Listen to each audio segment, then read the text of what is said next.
गाथा नंबर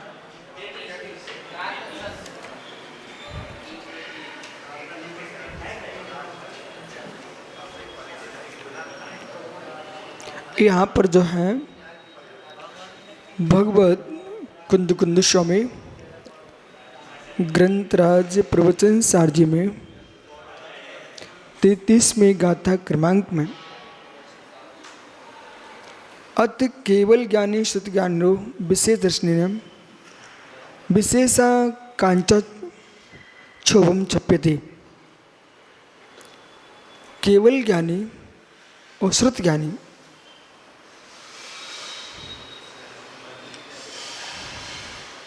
ध्यान दो तो कठिन विषय प्रारंभ हो। जयंत सागर जी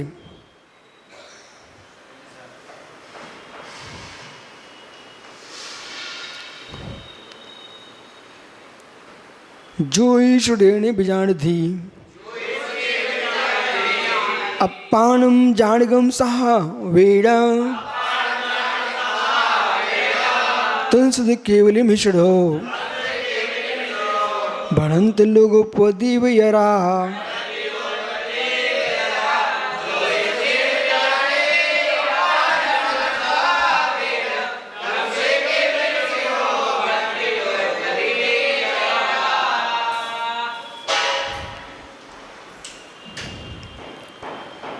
क्रम भावी ज्ञान अक्रम भावी ज्ञान। जो क्रम करण से युक्त है वह क्षौष्मिक ज्ञान है। क्रम करण शून्य है वह छायिक ज्ञान है। अहेतुक अहेतुक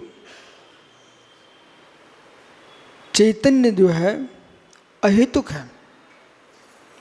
ज्ञान जो है अहेतुक है, असाधारण है। आत्मा का ज्ञान धर्म असाधारण है, ज्ञान धर्म अहेतुक है। जो केवली भगवंत हैं वे निज भगवान आत्मा का अनुभव कर रहे हैं, निज भगवान आत्मा का अनुभव कर रहे हैं प्रत्यक्ष प्रमाण से, कैवल्य ज्ञान से। तो क्रम भावी प्रमाण अक्रम भावी प्रमाण, श्रुत केवली निश्चय श्रुत केवली विभार श्रुत केवली। विभार श्रुत केवली द्वासांग के ज्ञाता, पूर्ण द्वासांग के ज्ञाता विभार श्रुत केवली। निश्चय श्रुत केवली जो भेदाभेद रत्नात्र से युक्त निज आत्मानुभूति से युक्त है वो निश्चय केवली। निश्चय केवली वे भाव श्रुत केवली, वे भाव श्रुत केवली।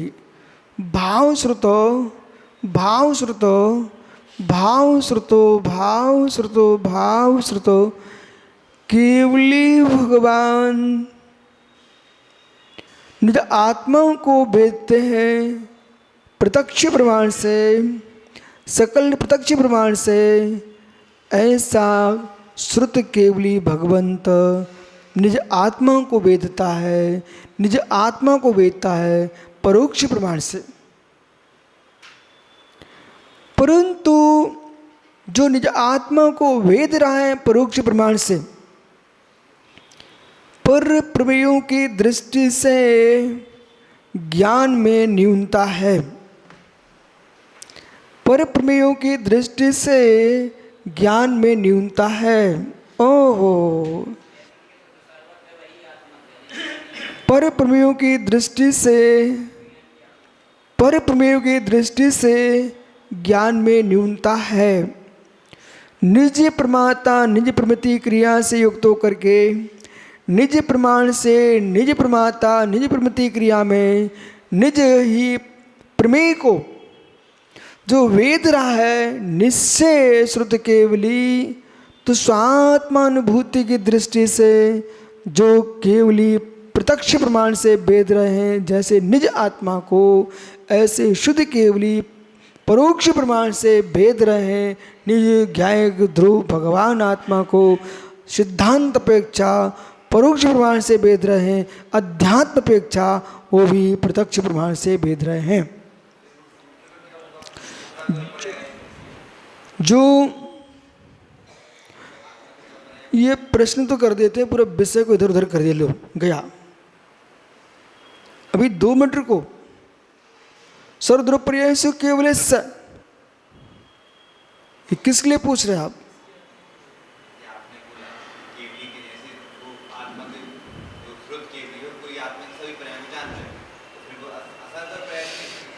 तुम सुने ही नहीं हो मैं क्या बोल रहा हूं,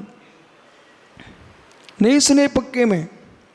मैं क्या बोल रहा हूं, बहिर नाना प्रमेयों की दृष्टि से, नाना पर्यायों की दृष्टि से अल्पज्ञता है, परंतु समझ भाई, परंतु चिद पिंड ज्ञान घन चैतन्य भगवान आत्मा का ऋज सूत्र नहीं की दृष्टि से एक समय की पर्याय को जो वेद रहे हैं उनके भेदन में और इनके भेदन में कोई भेद नहीं है। वे आत्मा को वेदते, ये भी आत्मा को वेद रहे हैं। इसलिए ऋज सूत्र नहीं का आलम्बन लेकर के ही आप शुद्ध उपयोग का आनंद ले पाएंगे। जो ऋषिसूत्र नहीं का आलम्बन लेकर के आप शुद्धात्मा का आनंद ले सकेंगे। एवं भूत नहीं से आप आत्मा का वेदन करो।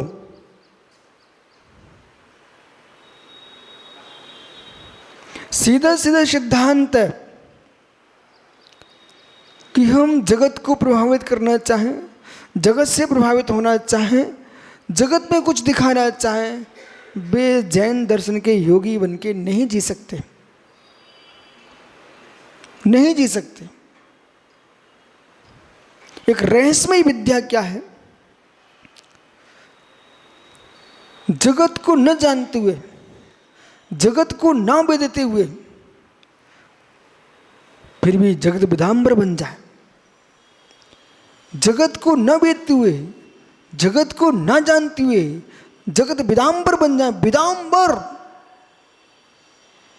जो परम ऋषि महर्षि, ये महर्षि की व्याख्या चल रही है। महर्षि, कोई भी नाम पर महर्षि लिखाने से महर्षि नहीं बन जाता।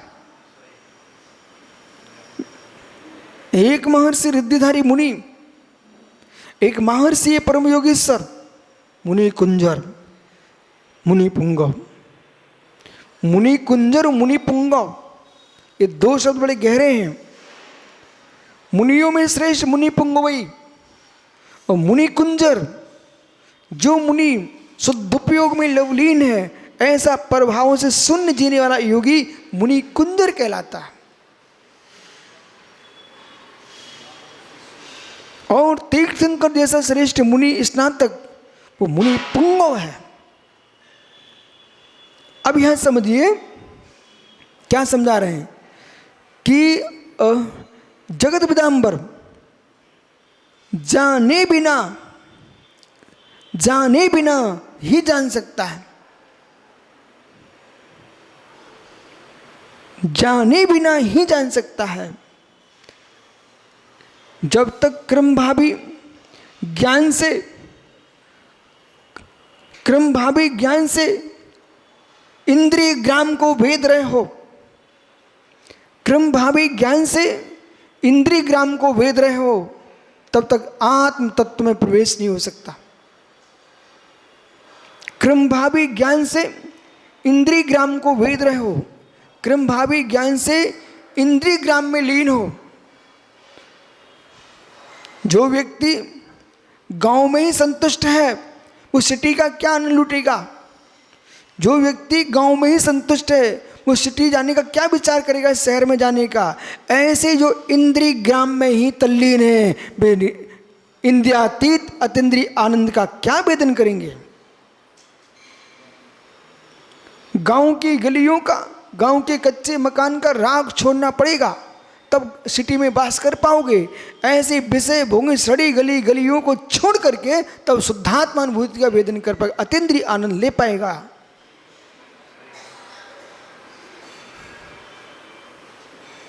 अतीन्द्रिय आनंद ले पाएगा। इसलिए भैया, इसलिए पूर्ण अज्ञानी हो जाएगा वही केवली भगवान बनेगा। ज्ञानी होने पर बुद्धिपूर्वक अज्ञान का प्रयोग करेगा। जैसे कि ये भैया पेपर पढ़ रहे हैं, ठीक, और 10-15 पेपर मंगा के रखे हुए हैं। ये तुम चाहो ये पेपर में क्या, मैं भी जानना चाहता हूं, तो समय लगेगा कि नहीं लगेगा? अष्टसहस्री में क्या लिखा हुआ है, प्रमेय कमल मातन में क्या लिखा हुआ है, न्याय कुमुदचंद में क्या लिखा, धवल जल महाबंध में क्या लिखा हुआ है, तुमने पूरा समय पेपर को दे दिया है। तुम उस पेपर के ज्ञानी बन रहे थे, इसलिए आगम के अज्ञानी। ये आगम के ज्ञानी बन के जीना है तो पेपरों के अज्ञानी बन के जियो। देश में क्या हो रहा है, समाज में क्या हो रहा है, राष्ट्र में क्या हो रहा है, इन सब से तुम अज्ञानी हो जाओगे तो चिंता मुक्त ज्ञानी हो जाओगे। रहस्य को समझ ही नहीं रहे, फेंक दो मोबाइल सब, फिर तुम देखो तुम्हारी एक नई अनुभूति होती है। जब तक जगत को जानोगे, मुस्कुराने से काम नहीं चलेगा पीयूष। भोजन छोड़ सकता आदमी, मोबाइल नहीं छोड़ सकता बेटा। ओहो, वही तुमको ले जा रहा हूं।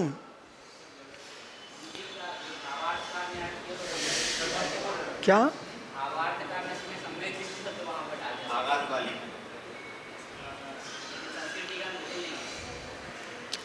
देखो ऐसा है, छावड़ा जी, जयचंद छावड़ा अन्य अन्य विद्वानों के अलग अलग सोच रहे हैं। गृहस्थी तक ही दौड़ता है। हमने चुल्लक जैनेन्द्र बड़ी जी को भी सुना पढ़ा, गणेश प्रसाद बड़ी जी को सुना पढ़ा। इन लोगों की अंतिम व्याख्या रहती थी बस चौथे पंचम गुरुस्थान तक सुहा। समझ रहे कि नहीं?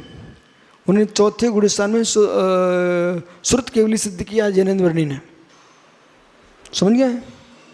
लेकिन मूल गाथा में, ये जो प्रवचन सार में 33 नंबर की गाथा है, श्री समय सार में 9 और 10 गाथा क्रमांक, जो ईश्वर गच्छति अपमानतम के शुद्ध केवली मिश्रणो, ये गाथा लिखी हुई है कहाँ? समय सार जी में।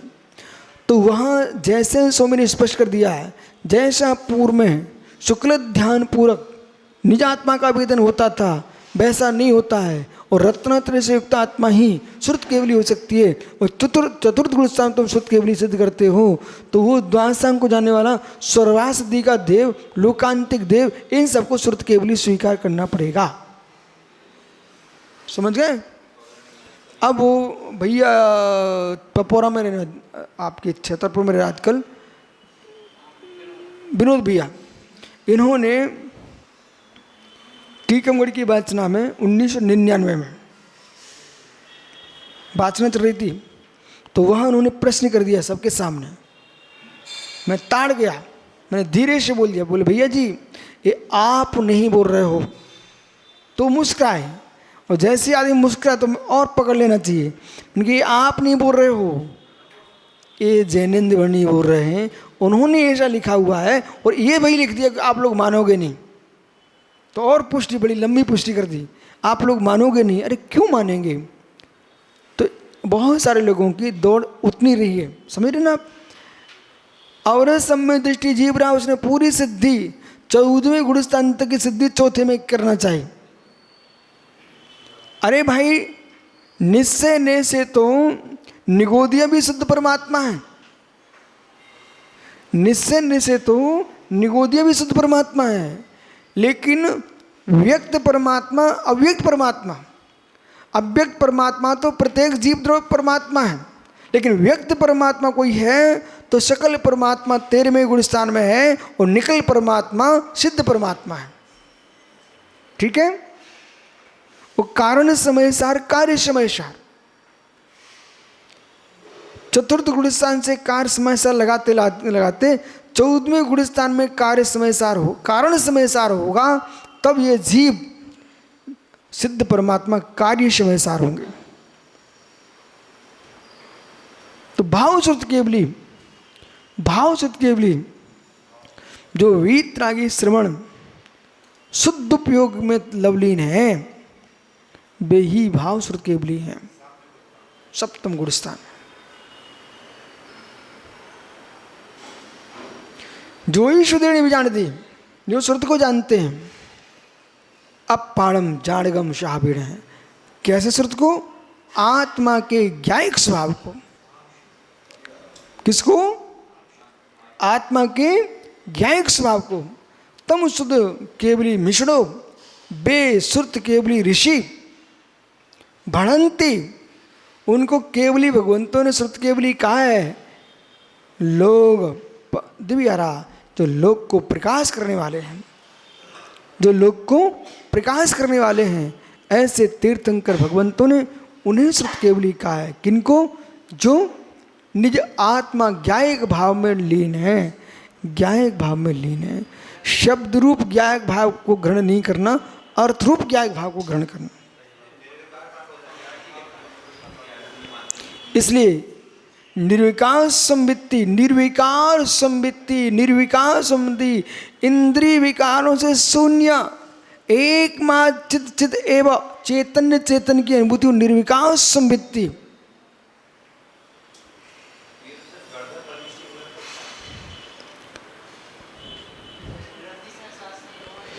इसलिए अभी तो ये देखो शुद्धात्मानुभूति की व्याख्या है, और शुद्धात्मानुभूति की दृष्टि में सास से निश्चय को गौण करके एकमात्र जो ज्ञायक में डुबकियां लगा रहा है,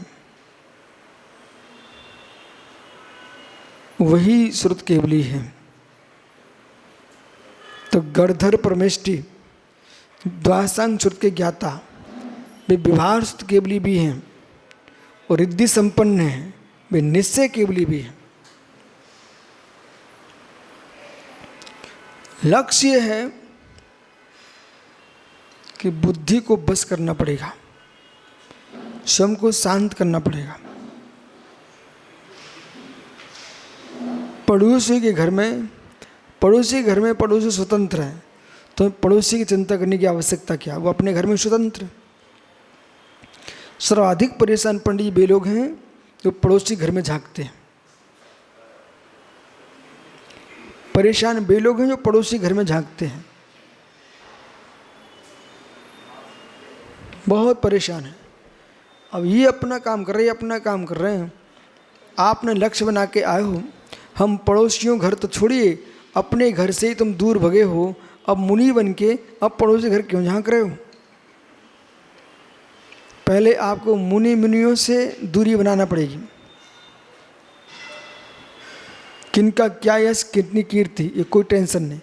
फिर आपको ये श्रावकों से दूरी बनाना पड़ेगी, और पूर्ण दूरी बनाने के बाद फिर आप पड़ोसी के पास चलिए। फिर शरीर को पड़ोसी स्वीकार करना पड़ेगा, अपनी देह को पड़ोसी स्वीकार करना पड़ेगा, और देह को पड़ोसी स्वीकार करके अब इसका परमन इसका स्वाधीन है। आत्मा का अर्थ पर्याय का परमन स्वाधीन है, और देह का अर्थ पर्याय का परमन स्वाधीन है। दो अर्थ पर्याय चल रही हैं, दो अर्थ पर्याय चल रही हैं। पुद्गल की स्वाधीन है, आत्मा की स्वाधीन है। तो आप जो कर क्या रहे हो, आत्मा की अर्थ पर्याय को ना देख करके आप पुद्गल शरीर की अर्थ पर्याय को देख रहे हो।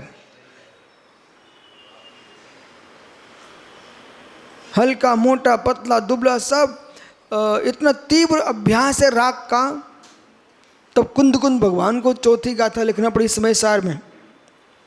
शुद्ध प्रदान भूया सवोशी काम भोग बंद कहा एयत सुब्रह्मो नवीर सलोलो वेहित सा।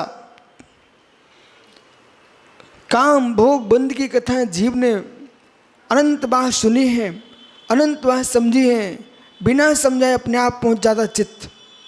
लेकिन एकत विभक्त चित्त ब्रह्म चेतन भगवान आत्मा का स्वरूप इसने न जाना, न सुना, न समझना चाहता है। और जिनने द्रव्य समय सार पढ़ भी लिया है, वे संतान को जन्म देने में लगे हुए हैं, पर पूर्ण रूप से हीरे मोती के व्यापार कर रहे हैं। इसलिए उन्हें समय सार शब्द रूप रटंत विद्या है, लेकिन जो यथार्थ में समय सार दृष्टि है वो निजात्मा की लीनता है।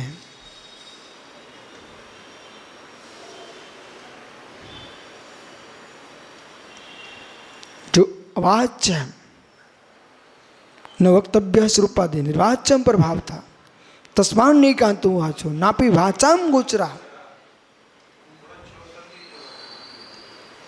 इसलिए अपरिचित रहने सीखो ना,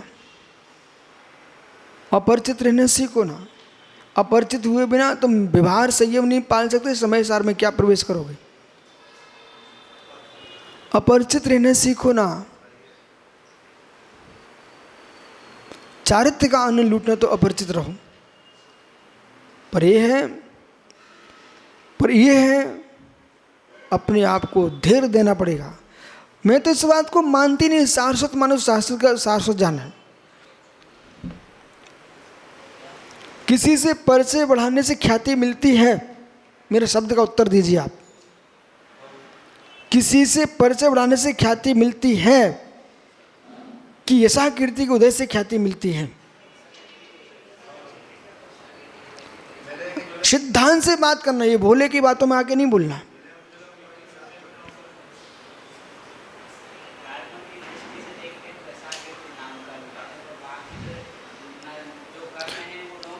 आप घुमाने की बातें मत करो या सीधी सीधी बात करो। अभी तो बालक बिल्कुल ही घुमाने की बात नहीं करो, सीधी सीधी बात करो। मैं आप ये बताइए,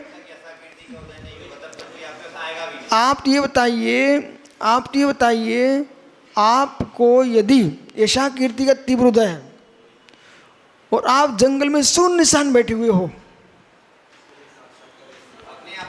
आपके पास भीड़ आना ही ऐसा कीर्ति का उदय है कि अपने घर में तुम्हारी चर्चा चल, वो भी ऐसा कीर्ति का उदय है।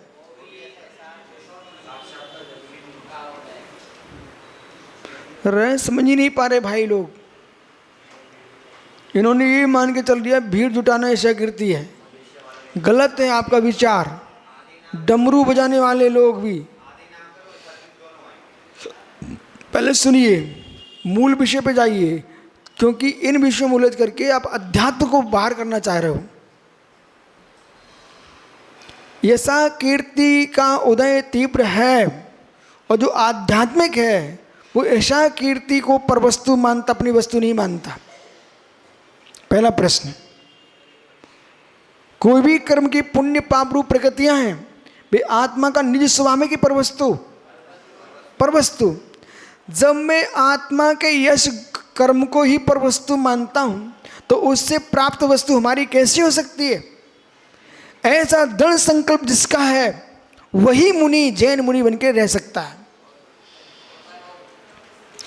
जब मैं 148 कर्मों को अपनी आत्मा से भिन्न करने के लिए साधु बना हूं और राग द्वेष मिटाने के लिए साधु बना हूं, ये सब बाहर की आंख में जीने वाले जीव हैं, उन्हें समझ नहीं आता तत्व का ज्ञान। तो ये पुण्य प्रगतियों को याद है, ऐसा ये सबको लगाते रहते। बेटा समझ, इनको तुम लगा भी लोगे और तुम खुश हो रहे हो, माना कि मैं ही कहूँ मेरा ऐसा कीर्ति का तीव्र है, कितने लोग मेरे पास आते हैं, यदि ऐसा लगा करके मैं खुश हो रहा हूँ तो मालूम ये भूत का भोग चल रहा है, भूत के यशा कीर्ति का भोग चल रहा है। लेकिन तुम योग का आनंद नहीं लूट पा रहे हो, तुम इसमें खुश हो रहे हो। मेरे पास कितने लोग आ रहे हैं, कितनी चर्चाएं लोगों के बीच में, पर ये सोचिए ये चर्चाएं तो आपके पास कितने से लोग हैं। देश के नेता विदेश के नेताओं से मिलो, लोग कितना उनसे परिचित हैं, तुमको तो कितने से लोग जान पा रहे हैं, तब तुम भूल रहे हो। हम इन लोगों से परिचित होने के लिए मुनि नहीं बने हैं, हम ज्ञायक स्वयं भगवान आत्मा से परिचय होने के लिए मुनि बने हैं। यदि ये लक्ष्य बन गया तन्मय, तब तो तुम्हारी संवेदनशील इलाका बढ़िया चलेगा। यदि ये नहीं चल पाया बेटा तो क्या कहते आचार, आचार यही कहते हैं, पर से अपरिचित हो निज से परिचित हो, बांत मोहा सपति समय सारम। जो मोह का बमन कर देगा वही समय सार को प्राप्त करेगा। जब तक मोह का बमन नहीं है तब तक समय सार की अनुपलब्धि। मोह में अन्यथोत्पत्ति समय सार की, वीतरागता में तथोपलब्धि समय सार की। ये गाथाएं कुछ बोल रही हैं। इसलिए बालक, मैंने कहा भगवान तीर्थंकर परमेश्वर पूर्ण परिचित हो गए। ध्यान दीजिए, ये प्रभुत्व सत्ता संपन्न बेटा मुनि बना था। एक रहस्य की मैं आपको बात बता रहा हूं, दरिद्रियों का बेटा नहीं था, सम्राट का पुत्र था, वर्धमान महावीर। समझ रहे ना? प्रभुत्व सत्ता वाला व्यक्ति आगे बढ़ता है तो बिना कुछ बुलाएं, बिना किसी को भगाएं, अपने आप कीर्ति फैलती है, काम होता रहता है, वे अपने अंदर काम करते रहे। तो उससे वो कैवल्य को प्राप्त कर लिए और केवल प्रकट होते ही वीतरागता पूर्ण प्रकट हो चुकी है। अब दिव्य धुनी खिर रही है, भव भागन जोगे बसा खिर रही है, तत्व का प्रचार हो रहा है। फिर भी वो जीव किसी का वेद्य वेदक भाव को प्राप्त नहीं हो रहा है। यह केवल्य की लीला। चले अब बोलो बेटा, ओ बेटा, यहाँ की भाषा है। बस क्या विचार है हमारी बात पर? इस पर किम सत्यम तथाकार?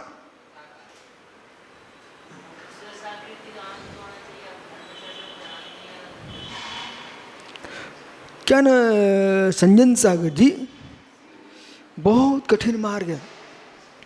जो अपनी साधना को नहीं पचा पाते ये पागल हो जाते हैं। इसलिए भाई ठीक, तुम जितने कर रहे हो उतना करो, लेकिन यथार्थ साधना वही है सो संवेदन की लीनता।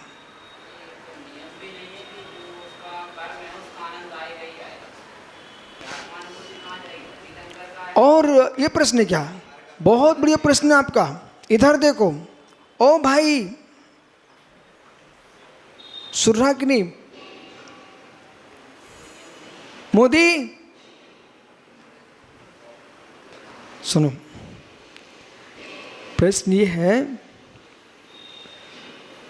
है, कुचला जहर होता है। फिर तुम बीच में बोले कुचला जहर होता, अंतिम शब्द कुचला जहर होता है। औषधि बना करके जहर का ही स्वाद आए तो आदमी मरेगा, क्यों खाएगा दवाई? तो कुचला को वैद्य समय सार्ध में क्या लिखा? वैद्य विष का शोधन करके विष का पान कर लेता है औषधि के रूप में। ऐसे ही जो संवेदन हमारी औषधि है, उसके बल पर कर्मों का वेदन नहीं करता, शुद्धात्मा का वेदन करता है। कर्म जो है अपने आप झर जाते हैं। जैसे कि केले का फल आता बढ़ता जाता है, वो पत्ते झड़ते चले जाते फूल के। चलो, ओम नमः शिवाय।